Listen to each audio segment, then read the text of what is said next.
നമസ്കാരം, എല്ലാവർക്കും സ്വാഗതം. ഇന്നത്തെ ഡെയിലി അപ്ഡേറ്റ്സിലേക്ക്. ഇന്ന് 2025 നവംബർ മാസം 16-ാം തീയതി ഞായറാഴ്ച. അപ്പോൾ ഇന്നത്തെ ഏറ്റവും പ്രധാനപ്പെട്ട വാർത്താ അപ്ഡേറ്റുകളും നാളെയും വരും ദിവസങ്ങളിൽ നിങ്ങളെല്ലാവരും അറിഞ്ഞിരിക്കേണ്ട, ശ്രദ്ധിക്കേണ്ട വളരെ പ്രധാനപ്പെട്ട അറിയിപ്പുകൾ, അപ്ഡേറ്റുകളൊക്കെയാണ് ഡെയിലി അപ്ഡേറ്റ്സ് നിങ്ങളുമായിട്ട് ഷെയർ ചെയ്യുന്നത്.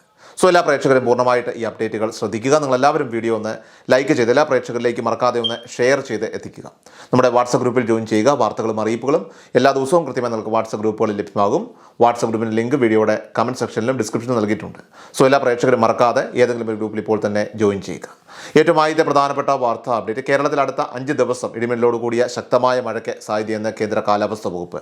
ബംഗാൾ ഉൾക്കടലിൽ പുതിയ ന്യൂനമർദ്ദം രൂപപ്പെട്ടതായിട്ട് കേന്ദ്ര കാലാവസ്ഥാ വകുപ്പ് അറിയിച്ചു. ഇതിൻ്റെ എല്ലാം സ്വാധീന ഫലമായിട്ടാണ് മഴ ലഭിക്കുക. കേരളത്തിൽ അടുത്ത 5 ദിവസം ഇടിമിന്നലോട് കൂടിയ നേരിയ ഇടത്തരം മഴയ്ക്കും ഇന്നു മുതൽ ബുധനാഴ്ച വരെ ഒറ്റപ്പെട്ട ശക്തമായ മഴയ്ക്കും സാധ്യതയുണ്ടെന്ന് കേന്ദ്ര കാലാവസ്ഥാ വകുപ്പ് അറിയിച്ചു. ഇന്ന് ഞായറാഴ്ച പത്തനംതിട്ട, ഇടുക്കി ജില്ലകളിൽ ഒറ്റപ്പെട്ട ശക്തമായ മഴയാണ് പ്രവചിക്കുന്നത്. തിങ്കളാഴ്ച തിരുവനന്തപുരം, കൊല്ലം, പത്തനംതിട്ട, ഇടുക്കി ജില്ലകളിലും ചൊവ്വാഴ്ച പത്തനംതിട്ട, കോട്ടയം, ഇടുക്കി ജില്ലകളിലും യെല്ലോ അലർട്ട് പ്രഖ്യാപിച്ചിട്ടുണ്ട്. അടുത്ത പ്രധാനപ്പെട്ട വാർത്താ അപ്ഡേറ്റ്: ചിപ്പ് എംബഡഡ് ബുക്ക്ലെറ്റ് ആയിട്ടുള്ള പുതിയ പാസ്പോർട്ട് അവതരിപ്പിച്ചിരിക്കുകയാണ് ഇന്ത്യ. ശക്തമായ ഡിജിറ്റൽ സുരക്ഷയ്ക്കും വേഗത്തിലുള്ള ഇമിഗ്രേഷൻ പരിശോധനകൾക്കും സാധിക്കും വിധമാണ് പുതിയ പാസ്പോർട്ട് അവതരിപ്പിച്ചിരിക്കുന്നത്. എന്നാൽ സാധാരണ പാസ്പോർട്ട് കൈവശമുള്ള യാത്രക്കാർക്ക് ഇപ്പോൾ ഇത് ബാധകമല്ല. എംബഡഡ് ഇലക്ട്രോണിക്സും നവീകരിച്ച പരിശോധനാ സംവിധാനങ്ങളും പാസ്പോർട്ടിനെ വ്യത്യസ്തമാക്കുന്നതാണ്. ഡാറ്റാ പേജിൽ അച്ചടിച്ച വ്യക്തിഗത ബയോമെട്രിക് വിശദാംശങ്ങൾ സംഭരിക്കുന്ന ഒരു എംബഡഡ് RFID ചിപ്പും ആന്റിനയും ഇതിലുണ്ട്. ചിപ്പ് പ്രാപ്തമാക്കിയ പാസ്പോർട്ടുകൾ ഉപയോഗിക്കുന്ന 120-ലധികം രാജ്യങ്ങളുമായിട്ട് ഇന്ത്യയുടെ യാത്രാ യോഗ്യതകളെ ബന്ധിപ്പിക്കും. ഐഡന്റിറ്റി തട്ടിപ്പ് കുറയ്ക്കാൻ പുതിയ സംവിധാനം സഹായിക്കുമെന്നാണ് അധികൃതർ പറയുന്നത്. നിലവിലുള്ള പാസ്പോർട്ടുകൾ അവയുടെ കാലാവധി അവസാനിക്കുന്നത് വരെ സാധുവായിട്ട് തന്നെ തുടരും. അവ കേടായതോ പേജുകൾ തീർന്നതോ പുതുക്കേണ്ടതോ ആണെങ്കിൽ യാത്രക്കാർക്ക് അത് മാറ്റാനുള്ള അവസരം വരികയാണ്. ഇപ്പോൾ അപേക്ഷിക്കുന്ന ഏതൊരാൾക്കും അവർ ഇന്ത്യയിലോ വിദേശത്തോ അപേക്ഷിച്ചാലും പാസ്പോർട്ട് ലഭിക്കുന്നതാണ്. സാധാരണ പാസ്പോർട്ടിന് അർഹതയുള്ള ഏതൊരു ഇന്ത്യൻ പൗരനും പാസ്പോർട്ടിന് അപേക്ഷിക്കാൻ സാധിക്കും. അടുത്ത പ്രധാനപ്പെട്ട വാർത്താ അപ്ഡേറ്റ്: ബാങ്ക് ഓഫ് ബറോഡയിൽ അപ്രന്റീസ് തസ്തികയിലേക്ക് പുതിയ റിക്രൂട്ട്മെന്റ് ഇപ്പോൾ നടക്കുകയാണ്. ആകെ 2700 ഒഴിവുകളാണ് റിപ്പോർട്ട് ചെയ്തിരിക്കുന്നത്. യോഗ്യരായ ഉദ്യോഗാർത്ഥികൾക്ക് ബറോഡ ബാങ്കിന്റെ ഒഫീഷ്യൽ വെബ്സൈറ്റ് മുഖേന ഓൺലൈനായിട്ട് അപേക്ഷ നൽകാം. അവസാന തീയതി 2025 ഡിസംബർ 1 കേരളത്തിൽ തന്നെ 52 ഒഴിവുകൾ വന്നിട്ടുണ്ട്. പ്രായപരിധി 20 വയസ്സ് മുതൽ 28 വയസ്സ് വരെയുള്ളവർക്ക് അപേക്ഷിക്കാൻ സാധിക്കും.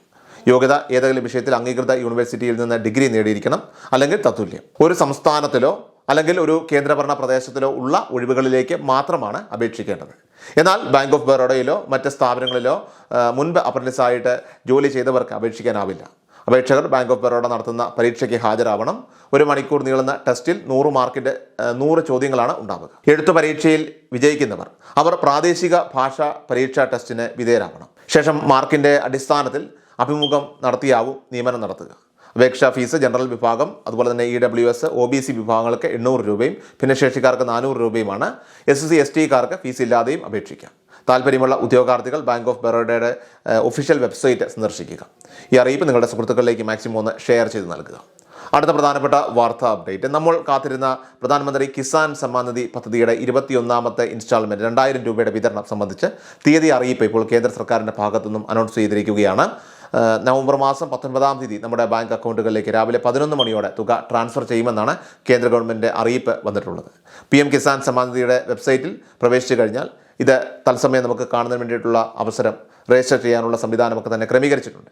നമുക്ക് ആ ഒരു സമയത്ത് കൃത്യമായിട്ട് ഫോണിൽ അറിയിപ്പെത്തും. ആ സമയത്ത് അത് തത്സമയം കാണുന്നതിന് വേണ്ടിയിട്ട് സാധിക്കുന്നതുമാണ്. നിലവിൽ നമുക്ക് 20 ഗഡുക്കളിലൂടെ 40,000 രൂപയോളം കേന്ദ്ര ഗവൺമെൻറ് ട്രാൻസ്ഫർ ചെയ്തിട്ടുണ്ട്. ഇനി വരുന്നത് 21ാമത്തെ ഇൻസ്റ്റാൾമെൻ്റ് ആണ്. മാത്രമല്ല ഈ ധനസഹായം വീണ്ടും ഇനി അടുത്ത വർഷവും നമുക്ക് തുടരുകയാണ്. 22, 23 എന്നിങ്ങനെയൊക്കെയുള്ള ഗഡുക്കൾ നമുക്ക് വരുന്ന ആളുകളിലും തീർച്ചയായിട്ടും ലഭിച്ചുകൊണ്ടിരിക്കും. ഇതുകൂടാതെ കർഷകർക്ക് പ്രത്യേക വായ്പ പദ്ധതികൾ അവതരിപ്പിച്ചിട്ടുണ്ട്. 4% മാത്രമൊക്കെയാണ് പലിശ വരിക. അതാണ് കിസാൻ ക്രെഡിറ്റ് കാർഡ് വായ്പ പദ്ധതി. അതിലേക്ക് നമുക്കിപ്പോൾ ഈ സമയം അപേക്ഷിക്കാൻ സാധിക്കും. ഇനി കിസാൻ സമ്മാൻ നിധി പദ്ധതിയുടെ ആനുകൂല്യം വർദ്ധിപ്പിക്കുന്ന കാര്യങ്ങൾ ഉൾപ്പെടെ കേന്ദ്ര ഗവൺമെൻറ് പരിഗണനയിലുണ്ട്. അതുകൊണ്ട് തന്നെ കിസാൻ സമ്മാൻ നിധിയുടെ ആനുകൂല്യം വാങ്ങുന്നവർ പദ്ധതിയിൽ തുടരുന്നതിന് വേണ്ടിയിട്ട് തീർച്ചയായിട്ടും നിങ്ങൾ എല്ലാവരും ഈ കാര്യങ്ങൾ ശ്രദ്ധിക്കണം. കാരണം ഒരുപാട് വെരിഫിക്കേഷൻ നടപടികൾ ഇതിൻ്റെ ഭാഗമായിട്ടൊക്കെ ഇപ്പോൾ നടക്കുന്നുണ്ട്. പ്രത്യേകിച്ചും ഇലക്ട്രോണിക് KYC പറഞ്ഞിരുന്നു, land seeding, Aadhaar bank account seeding പോലെയുള്ള കാര്യങ്ങൾക്കായിട്ട് അടുത്തുള്ള അക്ഷയ കേന്ദ്രങ്ങളിലോ കോമൺ സർവീസ് സെൻ്ററുകളിലോ നിങ്ങൾ എത്തിച്ചേർന്നാൽ തീർച്ചയായിട്ടും നിങ്ങൾക്ക് ഇത് പൂർത്തിയാക്കാനായിട്ട് സാധിക്കുന്നതാണ്. തുക തടസ്സപ്പെട്ടവരുണ്ടെങ്കിൽ ഈ കാര്യങ്ങൾ കൃത്യമായിട്ട് ഒന്ന് മനസ്സിലാക്കി വയ്ക്കുക. എത്രയും വേഗം തന്നെ നടപടിക്രമങ്ങൾ പൂർത്തിയാക്കുക. അടുത്ത പ്രധാനപ്പെട്ട വാർത്താ അപ്ഡേറ്റ്: അങ്ങനെ നമ്മൾ കാത്തിരുന്ന നവംബർ മാസത്തിലെ സർക്കാരിൻ്റെ സാമൂഹ്യ സുരക്ഷാ ക്ഷേമ പെൻഷൻ വിതരണം അടുത്ത വ്യാഴാഴ്ച മുതൽ ആരംഭിക്കുകയാണ്. സംസ്ഥാനത്ത് നവംബർ മാസത്തെ മാസത്തെ ക്ഷേമ പെൻഷന്റെ വിതരണം നവംബർ 20 മുതൽ ആരംഭിക്കുമെന്നാണ് ധനമന്ത്രി അറിയിച്ചിരിക്കുന്നത്. പുതുക്കിയ പെൻഷൻ തുകയായിട്ടുള്ള 2000 രൂപയാണ് നവംബർ മാസത്തിൽ വിതരണം ചെയ്യുന്നത്. അതോടൊപ്പം തന്നെ ബാക്കിയായിട്ടുള്ള കുടിശ്ശിക പെൻഷൻ തുകയായിട്ടുള്ള 1600 രൂപയുടെ വിതരണം നവംബർ മാസത്തിൽ തന്നെ ഉണ്ടാകും. 1800 കോടിക്ക് മുകളിലാണ് ഇപ്പോൾ ധനവകുപ്പ് അംഗീകാരം നൽകി അനുവദിച്ച് ഉത്തരവായിരിക്കുന്നത്. ഈ വർദ്ധിപ്പിച്ച പെൻഷൻ തുക 2000 രൂപയോടൊപ്പം തന്നെ ചിലർക്ക് 1600 രൂപ കൂടി ചേർത്ത് ലഭിക്കുന്നതാണ്. ഡിസംബർ 9, 11 തീയതികളിൽ സംസ്ഥാനത്ത് 2 ഘട്ടങ്ങളിലായിട്ടാണ് തദ്ദേശ തെരഞ്ഞെടുപ്പൊക്കെ തന്നെ നടക്കുന്നത്. അതിനാൽ തന്നെ തെരഞ്ഞെടുപ്പിന് തൊട്ട് മുൻപായിട്ട് തന്നെ ആയിരിക്കും ക്ഷേമ പെൻഷൻ ആനുകൂല്യങ്ങൾ അത് ഗുണഭോക്താക്കളുടെ കൈകളിലേക്കും അക്കൗണ്ടുകളിലേക്കും എല്ലാം തന്നെ എത്തുന്ന രീതിയിലായിരിക്കും ഇതിൻ്റെ വിതരണ ക്രമീകരണം നടക്കുക. അതിനാൽ തന്നെ 25 തീയതി മുതൽ നമ്മൾ തുക പ്രതീക്ഷിച്ചാൽ മതിയാകും. എല്ലാവർക്കും തന്നെ 25 തീയതിക്ക് ശേഷമായിരിക്കും തുക എത്തിത്തുടങ്ങുക എന്നുള്ള സൂചനകളാണ് ഇപ്പോൾ പുറത്തു വരുന്നത്.